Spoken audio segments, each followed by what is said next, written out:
Ma'asyiral muslimin yang dimuliakan Allah Azza wa Jalla. Intinya bahwa akhirnya kemudian permusuhan Abu Lahab dengan Ummu Jamil luar biasa. Luar biasa kepada Nabi. Bahkan Ummu Jamil ini sampai dia ambil kalungnya untuk dijual. Dijual untuk apa? Biaya menyebarkan hoax.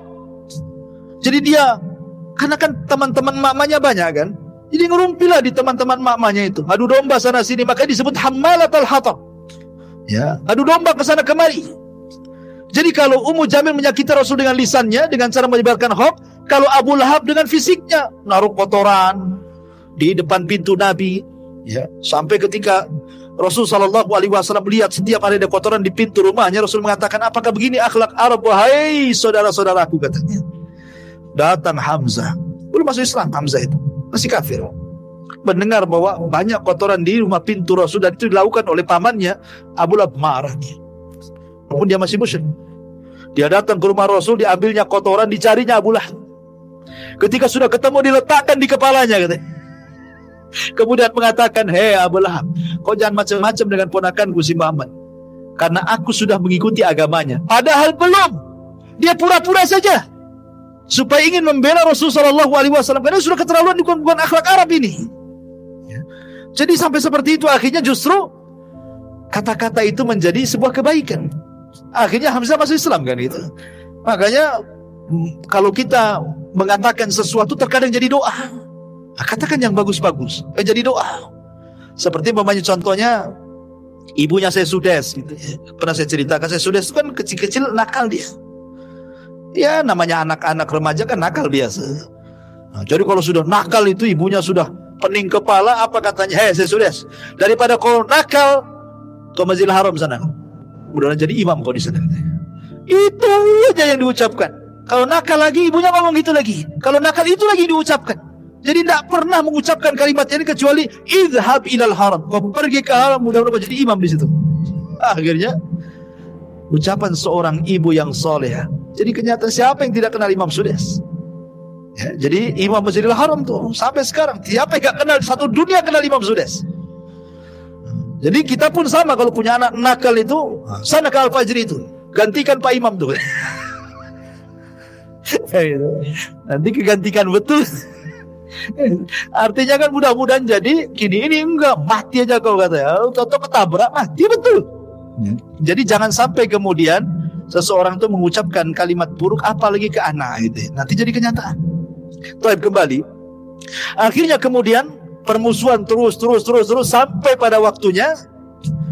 Akhirnya kemudian Nabi SAW betul-betul diperangi oleh orang-orang kafir Quraisy. Tampillah Abu Jahal, tampillah Umayyah, tampillah kemudian Al-Walid, macam-macam musuh-musuh Nabi SAW akhirnya mulai menyakiti Rasulullah. Terlalu panjang kalau saya ceritakan. Intinya bahwa mereka melakukan permusuhan kepada Nabi SAW sampai akhirnya mereka dengan cara lembut tidak bisa, dengan cara kasar tidak bisa, balik lagi ke lembut tidak bisa. Akhirnya mereka memutuskan untuk membunuh Nabi. Mereka ngomong kepada Bani Hashim, serahkan Muhammad kepada kami biar kami bunuh. Kata Bani Hashim, tidak, kami tidak akan menyerahkan orang kami. Kalau begitu kalian akan kami keluarkan dari Quraisy, dari Mekah, dan kami akan boikot semua makanan, tidak ada yang sampai kepada kalian. Kalian tidak boleh bicara dengan kami, kami tidak akan bicara dengan kalian. Wanita kalian tidak boleh menikah dengan laki-laki kami ataupun sebaliknya. Begitu semuanya diketatkan sehingga terjadi kemudian hisar, boikot selama 3 tahun, sampai orang-orang Bani Hashim ini saking kelaparannya makan daun karena tidak ada makanan masuk. Dari situlah kemudian harta Khadijah habis, harta Nabi habis, karena untuk memberi makan Bani Hashim yang ketiga terjadi pemboikotan 3 tahun lamanya. Sampai akhirnya kemudian setelah berakhir pemboikotan itu, setelah itulah kemudian terjadi apa yang disebut dengan Amul Hazni, tahun kesedihan. Kenapa? Karena beberapa bulan setelah pemboikotan ini Abu Thalib meninggal. Subhanallah, setelah beberapa bulan setelah meninggalnya Abu Thalib, meninggal pula Khadijah, istri Nabi SAW. Maka semakin sempitlah dakwah Rasul karena orang-orang itu semakin berani. 18 kabilah mengancam Rasul, jangan berdakwah. Kau sudah tidak ada siapa-siapa lagi yang melindungi kamu. Kalau tidak, kami bunuh. Akhirnya Rasul sudah tidak bisa berdakwah terang-terangan, kembali ke dakwah sirriyah, dakwah ketidak terang-terangan. Dia hanya bisa ngajak ya sebisanya diajak, karena sudah nggak bisa terang-terangan lagi, karena diancam dibunuh. Akhirnya semakin buruk suasananya, maka Rasul kemudian beringin mencari areal baru untuk berdakwah. Terpikir hendak ke Taif. Kemudian sampai di Taif sama juga rupanya.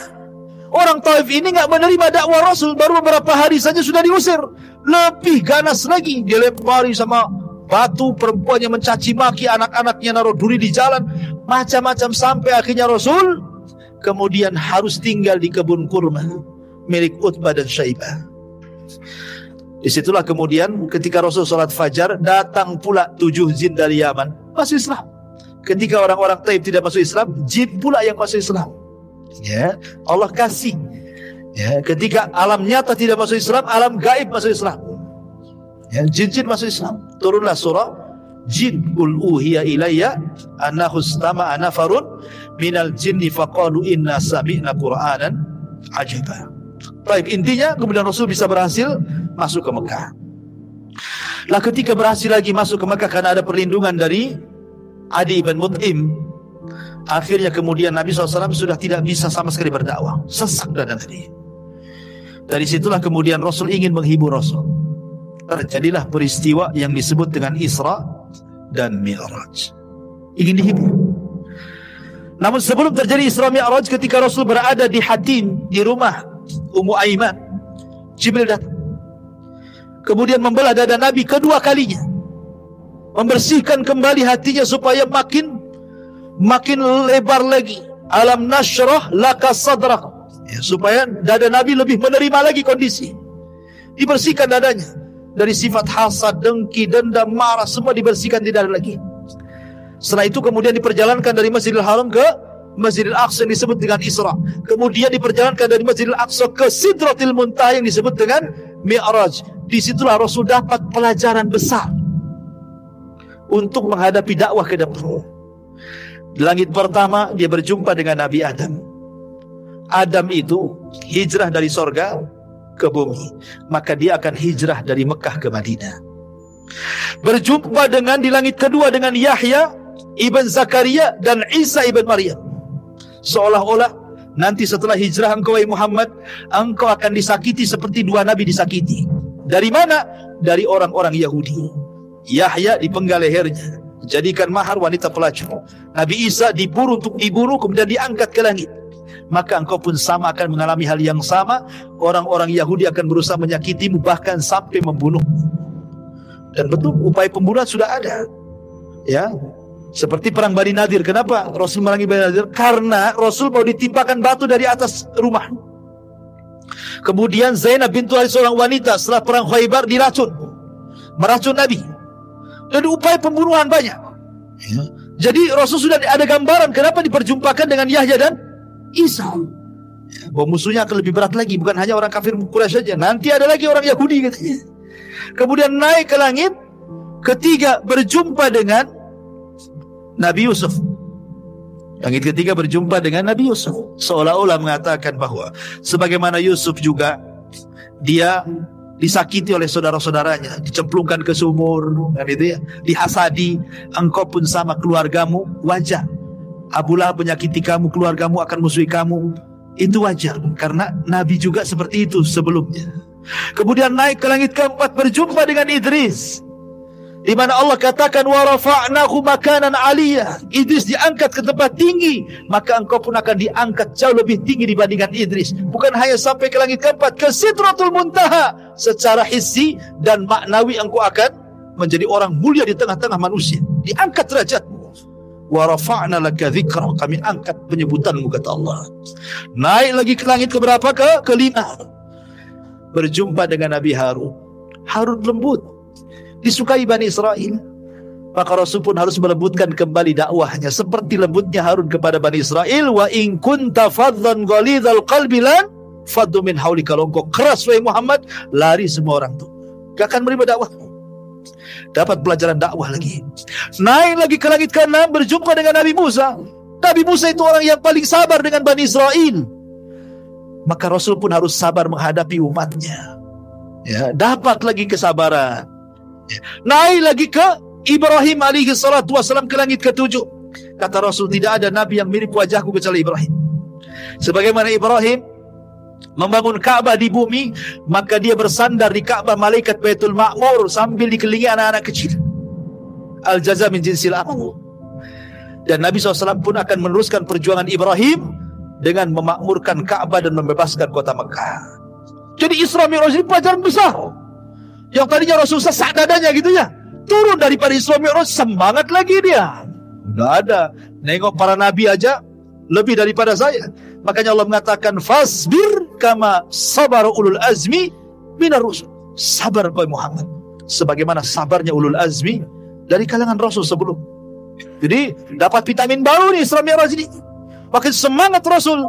Lah kebetulan 1 tahun sebelum hijrah, atau mungkin 2 tahun sebelum hijrah, datanglah orang-orang Madinah dari kabilah Khazraj yang haji ke Mekah. Ketika Rasul sudah tidak bisa mendakwai penduduk Mekah, rupanya berjumpa dengan orang-orang Ansar. 12 orang dari kalangan orang-orang Khazraj, semua masuk Islam. Kemudian mereka berjanji akan datang tahun depan. Maka terjadilah pembaiatan yang kedua yang disebut Bai'ah Aqabah yang pertama, yang hanya 12 orang. Kemudian terjadi pembaiatan yang kedua, orang-orang Madinah datang ke Mekah yang berjumlah 73 orang. Dan ketika itu Rasul mengutus Mus'ab bin Umair, utus kau ke Madinah berdakwah di sana. Akhirnya Mus'ab berhasil mengislamkan para pembesar di Madinah, tersebarlah Islam di mana-mana. Lah ketika sahabat mereka hijrah ke Habasyah 2 kali, ya kan? Maka Rasul mengatakan, Allah sudah mengizinkan aku untuk hijrah dan Allah sudah menentukan tempat untuk hijrah. Maka semua yang ada di Mekah hijrah ke Madinah, semua yang ada di Habasyah pulang gabung ke Madinah. Nah, terjadilah hijrah pertama Rasul. Yang sebelumnya sahabat sudah hijrah ke Habasyah, tapi ini pertama Rasul hijrah dari Mekah. Bayangkan, Nabi SAW ketika hijrah itu usianya berapa tahun? Diangkat jadi Nabi saja 40 tahun. Kemudian Rasul tinggal di Mekah ketika diangkat jadi Nabi dan Rasul 13 tahun. Berarti Rasul itu ketika hijrah usianya 53 tahun. Sudah tua 53 tahun. Tidak pernah meninggalkan kota kelahirannya, tiba-tiba diusir. Coba Anda bayangkan, kita diusir dari Indonesia, dari NKRI, disuruh kemana? Kayak orang-orang atau apa itu, Myanmar tuh ya. Kan kita lihat tuh orang-orang saudara-saudara kita Muslim dari Myanmar kan yang diusir itu sampai tenggelam-gelam di kapal tuh kan, ya, apa Muslim Uighur tuh kan. Coba bayangkan gimana rasanya diusir dari negerinya kan itu ya. Makanya Nabi SAW kemudian sebelum hijrah dia naik ke atas gua, ke Gua Hira, ya, kemudian dipandangnya Mekah. Dia mengatakan, wahai Mekah, engkau tempat yang terbaik dan suci. Kalau bukan karena kaumku mengusirku, aku tidak akan tinggalkan kamu, katanya. Nah, itulah wasiat Rasul. Rasul berangkat ke Madinah. Disinilah era baru. Dan inilah kisah kedua hijrah Rasul, berada di bulan Rabiul Awal, pertengahan kisah. Kelahiran, hijrah. Nah, kemudian Rasul hijrah ke Madinah. Lah di kota Madinah ini karena sudah banyak pendukungnya, maka Nabi SAW pertama kali datang ke kota Madinah, apa yang dilakukannya? Membangun Masjid Quba. Pondasinya dulu. Kemudian setelah beberapa hari berangkat ke Madinah. Di perjalanan dia singgah, karena kebetulan hari Jumat. Akhirnya Rasul melaksanakan Jumat pertama kali di tengah Quba dan Madinah. Sampai di kota Madinah, dia bangun masjidnya. Ini disebut dengan Masjid Nabawi. Dan itulah masjid terbaik setelah Haram. Kemudian setelah Nabawi adalah Aqsa. Kata Rasul, la tushaddu rihal illa ila thalathati masjid. Tidak boleh safar niat ibadah kecuali ketiga masjid. Masjidil Haram, Masjid Nabawi, dan Masjidil Aqsa. Apa yang dilakukan Rasul SAW? Kenapa membangun masjid? Nabi SAW ingin supaya manusia itu lebih dekat dengan Allah. Karena hanya di masjid inilah orang lebih dekat dengan Allah. Makanya Nabi SAW kemudian membuat aktivitas semua di masjid. Ya, ngajar ya di masjid, dakwah di masjid, latihan jihad di masjid, putuskan kepada kabilah-kabilah di masjid. Tidak ada kecuali di masjid, tempat lain untuk membimbing umat kecuali di masjid. Itu masih di zaman Rasul itu semua di masjid. Coba bayangkan, sampai latihan perang di masjid. Coba di sini latihan perang, besoknya antum jadi teroris. Latihan mana dalam masjid gitu ya. Latihan kuda, nggak mungkin lah kudanya dimasukkan ke sini. Mungkin orang dia, tapi dulu seperti itu. Tapi sekarang subhanallah, alhamdulillah masjid ini masih ada kajian. Tapi ada masjid-masjid yang lain itu yang hanya untuk sholat 5 waktu saja kan. Ketika habis sholat 5 waktu pun dikunci. Jadi orang yang mau sholat itu disuruh di teras ya. Nanti malam-malam ditulis dilarang tidur. Wow, makin tak boleh lagi, makin sepi lah masjid.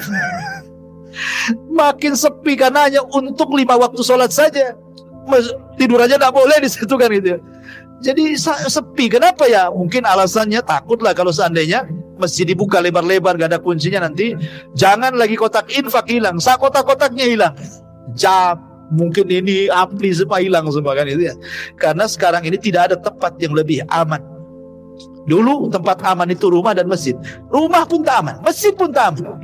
Sekarang gak ada tempat yang paling aman. Kemana coba? Baik, masyarakat muslimin yang dimuliakan Allah Azza wa Jalla. Maka Rasul mulai mempersatukan hati-hati orang Ansar dan Muhajirin. Karena namanya beda daerah. Ansar ini keturunan Yaman. Orang-orang Muhajirin ini memang asli orang Mekah, keras-keras orangnya. Ya kan? Orang Yaman kan lembut-lembut orangnya. Nabi SAW kemudian ingin menyatukan, mempersaudarakan. Dikenallah sejarah bagaimana Rasulullah SAW mempersaudarakan sekitar 70 orang lebih gitu yang pertama kali. Kita kenal ada persaudaraan antara Salman Al-Farisi dengan Abu Darda. Salman Al-Farisi dengan Abu Darda dipersaudarakan sama Nabi. Ingat, persaudaraan itu saling mewarisi. Jadi kalau meninggal salah satunya, hartanya diwariskan. Tapi setelah perang Badar, turun ayat bahwa harta waris itu hanya untuk yang ada hubungan rahim saja, ahli waris saja. Maka kemudian dimansuh, tidak ada lagi saling mewarisi kecuali memang keluarga. Yang ada saling menolong, saling membantu dan begitu seterusnya. Ya. Jadi suatu ketika Salman Al-Farisi ini melihat istrinya Abu Darda nggak pernah dandan, karena waktu itu belum ada ayat hijab, jadi rambut masih nampak gitu kan, kucel, pernah mandi, pakaiannya biasa, pokoknya nggak ada dandan, jelek lah. Ya. Jadi Salman Al-Farisi mengatakan, ya Umma Darda, dandanlah sedikit. Ya, masa kayak gini kau punya suami katanya.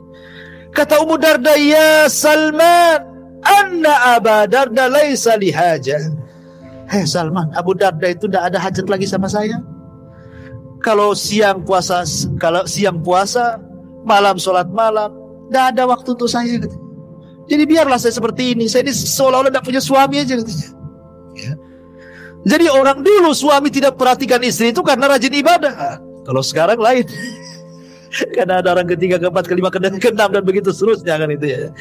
Jadi akhirnya kemudian Salman mengatakan kepada Ummu Darda, udah gini aja, bilang saudaranya besok datang. Akhirnya kemudian Abu Darda mendengar saudaranya akan datang ke rumah. Wah, disediakan kamar yang bagus, makanan yang lezat. Ya, karena menyambut saudaranya, datanglah Salman malam-malam. Ketika itu Salman sudah disediakan kamar, nggak mau tidur dia, nggak mau tidur. Abu Darda sholat. Ya. Kata Abu Darda, kenapa kau tak tidur wahai Salman saudaraku? Kata Salman, enggak. Saya akan tidur kalau kau tidur di sampingku katanya. Akhirnya Abu Darda terpaksa tidur, tidak sholat malam dia. Setelah sepertiga malam baru bangun. Ayo kita sholat katanya.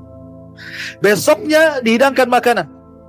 Abu Darda pergi, Salman suruh makan. Abu Darda datang, kok nggak habis makanannya, nggak dimakan? Tidak. Saya ingin makan berdua. Batalkan puasamu. Akhirnya dibatalkan. Ya. Selama 3 hari begitu. Jadi Abu Darda sudah tidak sholat malam lagi kecuali sepertiga malam, dan tidak puasa sunnah lagi. Sebelum pulang Salman menasihati, ya Abu Darda, ingat ya, aku pernah mendengar Rasul bersabda, engkau ini hidup kasih 3 hak. 1 hak untuk keluargamu, 1 hak untuk dirimu, 1 hak untuk Rabbmu. Jangan kau habiskan untuk Rabbmu saja. Kau ada keluarga, jiwamu pun punya hak, harus istirahat, nanti sakit katanya kan. Akhirnya sampailah kabar ini kepada Rasul. Apa kata Rasul? Sadaqah Salman, benar kata Salman itu. Begitulah ukhuwah mereka. Sampai kepada Abdurrahman bin Auf dengan Sa'd bin Rabi. Kata Sa'd bin Rabi, Abdurrahman bin Auf, aku punya 2 rumah. Kau tengok rumah itu, mana yang kau cocok, ambil salah satunya. Sa'd Ibn Rabi tidak mengatakan, ini rumah yang saya tempati, saya punya rumah kos-kosan sana, aku ambil yang kos-kosan itu. Nggak gitu bahasanya. Ini 2 rumah, kau tengok, mana yang cocok, ambil. Itu lain bahasanya kan. Aku punya 2 kebun, dua-duanya sudah mau buah kurmanya. Kau datanglah ke kebun dua-duanya, tengok mana yang kau cocok, ambil tuh 2 kebun tuh. Bukan bahasanya, ini kebun mau berbuah, ini nanti saya panen, kau yang itu dulu aja, kau tanam dulu aja. Enggak gitu. Aku punya 3 istri, aku tengoklah 3-tiganya. Kan belum ada hijab waktu itu. Kalau kau cocok ke yang istri pertama atau istri kedua atau istri yang paling muda, istri ketiga, aku tinggal tunjuk saja Abdurrahman. Nanti besok ku ceraikan dia. Tunggu sampai masa idahnya, ku danai kau nikah dengan dia. Ada orang kayak gitu, mengasihkan istrinya. Ya, 1 aja pengen 2, yang 2 pengen 3. Mau dibalikan ke orang. Nggak bisa carok istilah untuk diambil orang. Artinya bahwa sampai seperti itulah persaudaraan Muhajirin dan Ansor gitu loh. Luar biasa gitu. Siapa yang mendidik mereka? Nabi SAW. Sampai akhirnya kemudian setelah Rasul agak lama di kota Madinah, barulah terjadi syariat jihad. Terjadi peperangan banyak yang sudah saya ceritakan. Terjadi perang Badar, perang Uhud, perang Hunain, Fathu Makkah, Sulh Hudaybiyah, perang Tabuk, perang Mu'tah, macam-macam perang kan. Sampai akhirnya kemudian Nabi SAW berakhir di perang mana? Terakhir kita bahas perang Tabuk. Itulah perang yang terakhir Rasul, karena yang dilawan bukan musyrik Arab, yang dilawan bukan orang-orang Yahudi Madinah. Kenapa? Karena orang musyrik semua sudah masuk Islam. Ya kan? Orang-orang Yahudi semua sudah terusir. Mekah Madinah sudah dikuasai. Perang Tabuk ini perang melawan Nasrani Romawi, dan Allah menangkan. Ya. Ma'asyiral muslimin yang dimuliakan Allah Azza wa Jalla. Lah setelah itulah kemudian detik-detik wafatnya, dan ini pembahasan terakhir, bahwa kelahiran di bulan Rabiul Awal, hijrah di bulan Rabiul Awal, dan wafat pun di bulan Rabiul Awal. Bagaimana kisah kematiannya? Ma'asyiral muslimin yang dimuliakan Allah Subhanahu wa taala. Ketika Nabi SAW pulang dari Fathu Mekah, kemudian Nabi SAW turun ayat surah Al-Maidah ayat 3. Al-yawma akmaltu lakum dinakum wa atmamtu alaikum ni'mati wa raditu lakumul Islam madina. Aku sempurnakan kepada kalian agama kalian. Aku sempurnakan nikmatku untuk kalian dan Islam sebagai agama kalian. Maknanya dengan turun Al-Maidah ayat 3, selesai tugas Nabi. Apa? Selesai. Rasul sudah menyampaikan risalah semuanya. Agama sudah sempurna. Apalagi yang mau ditambah? Makanya kemudian Nabi SAW beberapa hari sebelum wafatnya, Nabi mengajak para sahabat untuk berziarah ke kuburan Uhud, ke kuburan syuhada Uhud. Rasul ingin katakan kepada para sahabat, kalaulah bukan karena Allah kemudian mereka, kalian tidak akan seperti ini sekarang. Rasul tidak pernah melupakan jasa orang, apalagi sudah meninggal dan sangat berjasa. Ya, Rasul mengajak para sahabat ke kuburan Uhud. Kalau bukan karena Allah kemudian mereka, nggak mungkin Mekah jadi negara Islam, Madinah jadi negara Islam, semua orang masuk Islam. Maka Nabi SAW mengucapkan salam kepada mereka, Assalamualaikum ya ahla Uhud. Ya. Nas'alullah walakumul afiyah wa inna insyaallah bikumul lahiqun. Keselamatan bagi kalian wahai syuhada Uhud, kata. Sesungguhnya kami hanya meminta kepada Allah agar Allah memaafkan diri kami dan juga kalian, dan ingat kami pun akan menyusul kalian, kata Rasul. Kemudian Rasul pulang. Di tengah jalan Rasul menangis. Semua sahabat menangis. Kemudian sahabat bertanya, kenapa Rasul menangis? Kata Nabi SAW, Ishfaqtu ikhwani. Aku rindu dengan kawan-kawanku, wahai sahabatku. Sahabat mengatakan, ya Rasul, awalasna ikhwanuka. Rasul, bukankah kami teman-teman? Lalu kami ini siapa? Kata Nabi SAW, antum lastum ikhwani. Kalian bukan saudara, bukan teman-temanku. Antum ashabi, engkau sahabatku. Lalu siapa teman-teman wahai Rasul? Maka Rasul mengatakan, ikhwani, alladzina ja'u min ba'di wa lam yarawni wa yu'minu bi. Sebuah kaum datang sepeninggalku, mereka tidak pernah melihatku tapi beriman denganku. Aku rindu berjumpa dengan mereka. Akhirnya kemudian Rasul pulang, sampai akhirnya dia pun pada giliran rumah Maimunah. Disitulah mungkin semakin parah sakit Nabi SAW akibat racun yang pernah dimakannya.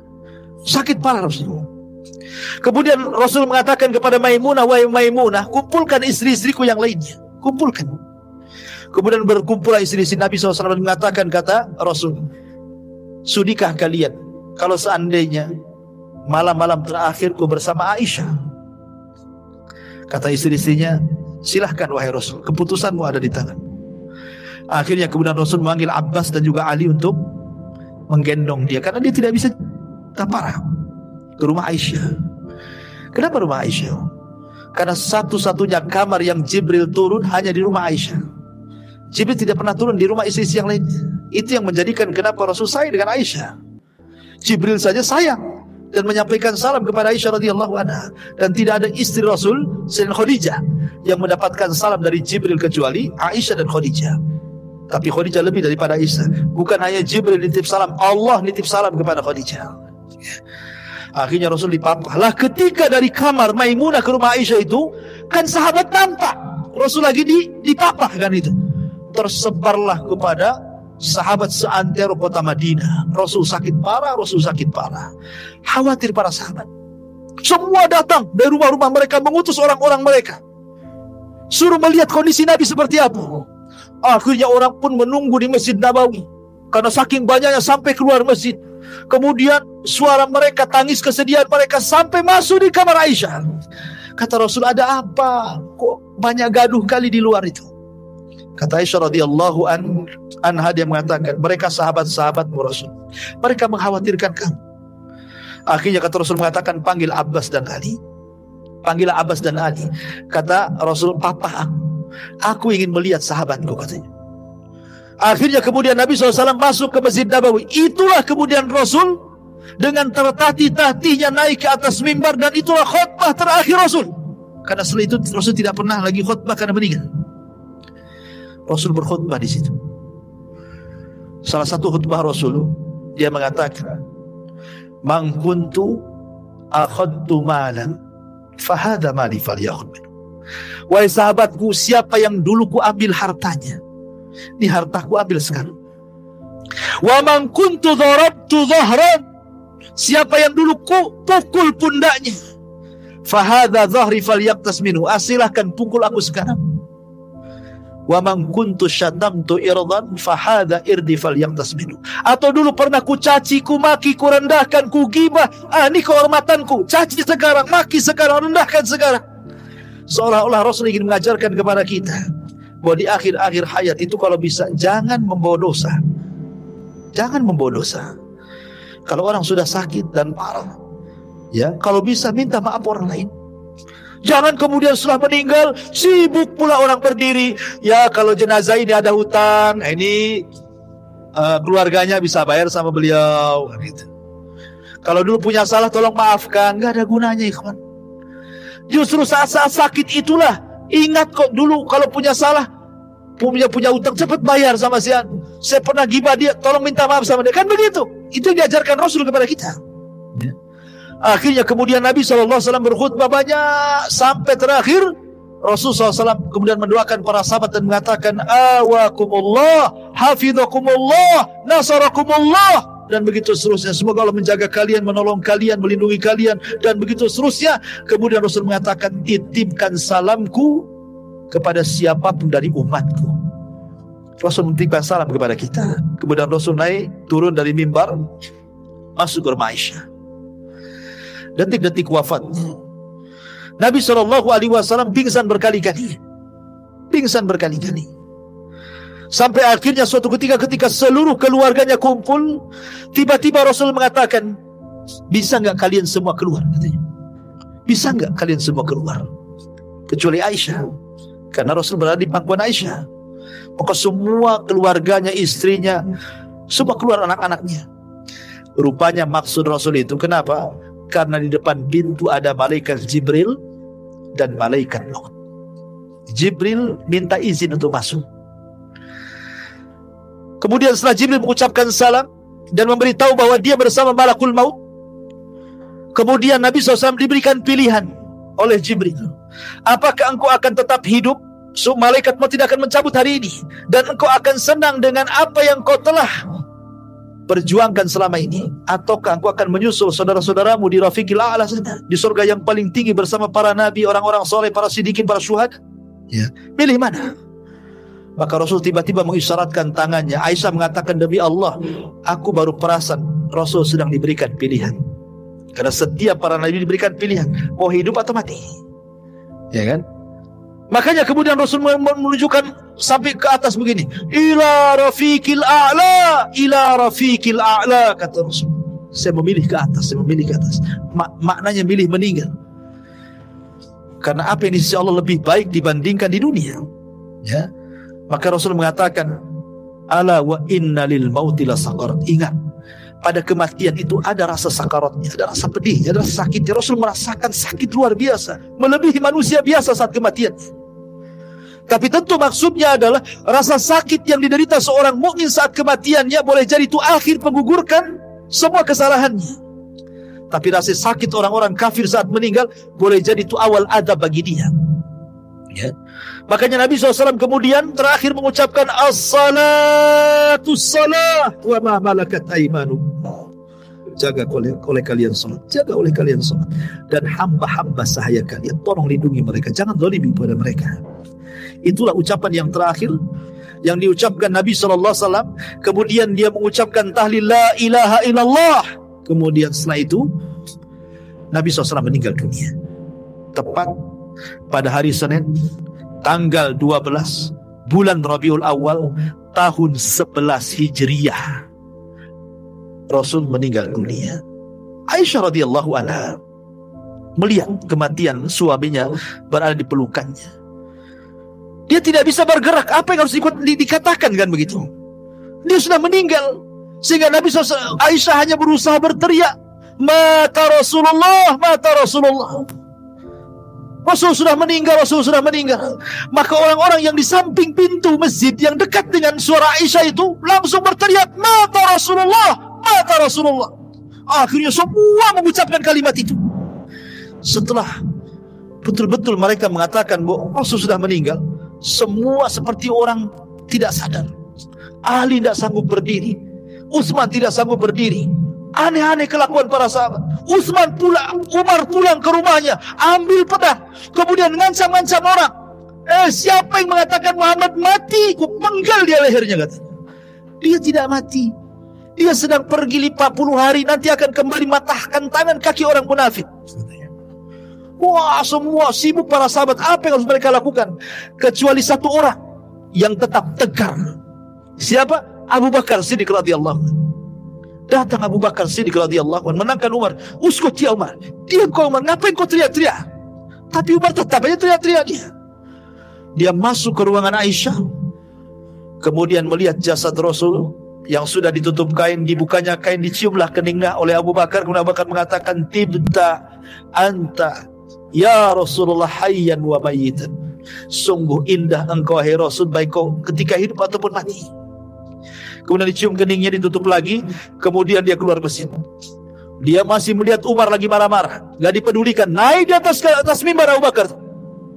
Kemudian Abu Bakar mengatakan di hadapan manusia, ayyuhan nas, man kana minkum ya'budu Muhammadan fa inna Muhammadan qad mat, wa man kana ya'budu Allah fa inna Allah hayyun la yamut. Manusia, siapa di antara kalian yang masih menyembah Muhammad, Muhammad sudah mati. Tapi siapa di antara kalian yang menyembah Allah, Allah zat yang tetap hidup dan tidak akan pernah mati. Kemudian Abu Bakar membacakan satu ayat, wa ma Muhammadun illa rasulun qad khalat min qablihi rusul afa immata aw qutilan qalabtum ala aqabikum wa man yanqalib ala akibaihi falan yadurrallaha syai'a wa sayazillahu syakirin. Tidaklah Muhammad itu melainkan sama dengan Rasul-Rasul sebelumnya. Apakah kalau dia meninggal atau dia dibunuh kalian akan murtad lagi? Demi Allah, siapapun yang murtad dari agama kalian tidak memadaratkan Allah sama sekali. Karena Allah hanya membalas orang-orang yang bersyukur di antara kalian. Kata Anas bin Malik, demi Allah, ketika Abu Bakar membacakan ayat ini seolah-olah ayat ini baru turun, padahal sudah turun dari zaman Nabi. Semua sadar bahwa Rasul sudah meninggal. Maka Rasul SAW kemudian meninggal di hari Senin dan baru dikebumikan di hari Rabu setelah terangkatnya Abu Bakar Siddiq menjadi khalifah sepeninggal Nabi sallallahu alaihi wa ala alihi wasallam. Dari sini maka berakhirlah sirah Nabawi yang sudah kita kaji. Mungkin ke depannya insyaallah kita akan mengkaji Siratul Anbiya, sirahnya para nabi yang lainnya. Ya, berarti dimulai daripada Nabi Isa naik ke atas sampai kepada Adam, dan juga qasasul Quran, kisah-kisah Al-Quran yang baik kita ambil ibrah dan pelajarannya. Mudah-mudahan ada manfaatnya. Akhir kalam, subhanakallah bihamdika asyhadu an la ilaha illa anta astaghfiruka wa atubu ilaik. Allahu ta'ala alam. Assalamualaikum warahmatullahi wabarakatuh.